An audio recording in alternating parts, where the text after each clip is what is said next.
I want you to think of the most unpleasant singing voice you have ever heard.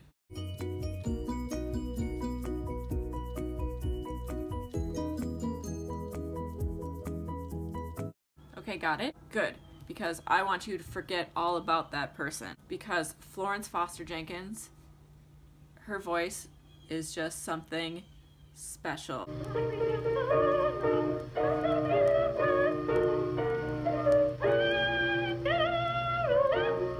In honor of the upcoming movie about her life starring Meryl Streep, which is actually out in theaters in the UK, today's record is Florence Foster Jenkins, The Glory of the Human Voice. This is Florence Foster Jenkins. She was born in 1868 in Pennsylvania to a very, very, very wealthy family. She was actually a talented pianist when she was young, and she would travel around the state performing, but her family would not let her pursue her musical dream. And it wasn't until her father died that she was able to pursue her dream, because she inherited a large chunk of his wealth.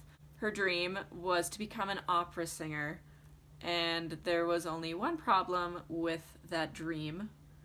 She could not sing very well. As a music teacher, I know there are several ways to help someone sing in tune, but unfortunately for Ms. Florence Foster Jenkins, the attitude back in her day was very fixed mindset, which means that all ability and talent and learning was thought to be innate, that it could not grow, you could not get better at things that you were not naturally good at. However, there are a few options they didn't try because they thought that her ability to sing was fixed. 2, they could have tried to give her voice lessons, but they didn't work. And option 3 is that nobody wanted to tell a wealthy socialite supporter of the arts that she was no good at the thing that she loved to do. For decades, she would perform at invitation-only events curated by her husband, and if anybody booed her at these events, there were people in the audience who would just clap and cheer louder. It's actually kind of sad because she never knew that people would go to see her just so they could say they saw the worst opera singer ever, and she had no idea.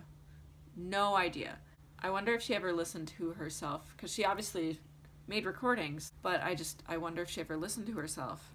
And if she did, I wonder what she thought. Could she hear that she wasn't singing in tune, or was her ear so clouded that she heard herself and thought she was wonderful?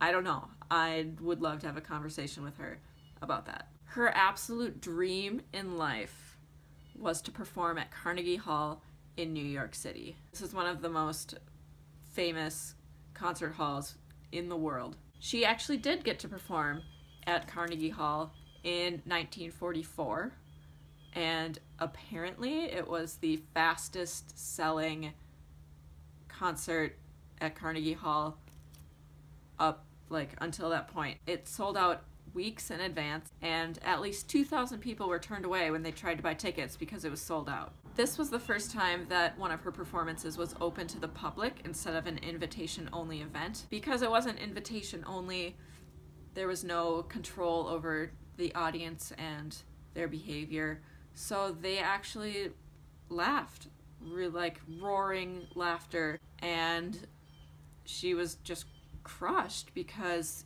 she realized that people came to see her sing because they thought she was a joke. And she actually died just a month and a day later. I found this gem of a record in a thrift store a few years back. There was not a hesitant bone in my body when I decided to buy this record. It was only 25 cents, but it was the best 25 cents I've ever spent on anything in my entire life. In college, my friends and I would entertain ourselves endlessly by listening to her rendition of Mozart's Queen of the Night aria.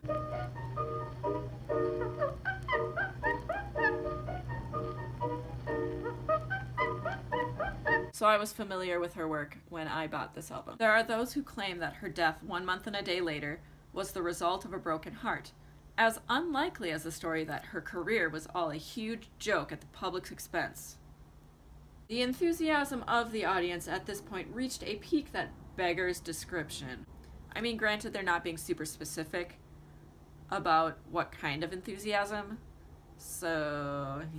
After a taxi cab crash in 1943, she found she could sing a higher F than ever. Instead of a lawsuit against the taxi cab company, she sent the driver a box of expensive cigars. I mean, they didn't really say an in-tune higher F, but a higher F than ever before could mean that it was closer to F. Although high coloratura was Madame Jenkins' particular province, she also ventured into the quieter realm of leader. A high coloratura soprano specializes in very high and very fast singing. This was not her province. Kudos to her for not giving up, and mega super kudos to her accompanist and anyone who had to perform with her throughout the years. Mega kudos. You guys are champs. My cat is just like having a fit by the window. Thank you so much for watching. I will be putting out one of these every day because it is May Record a Day, and I will see you tomorrow.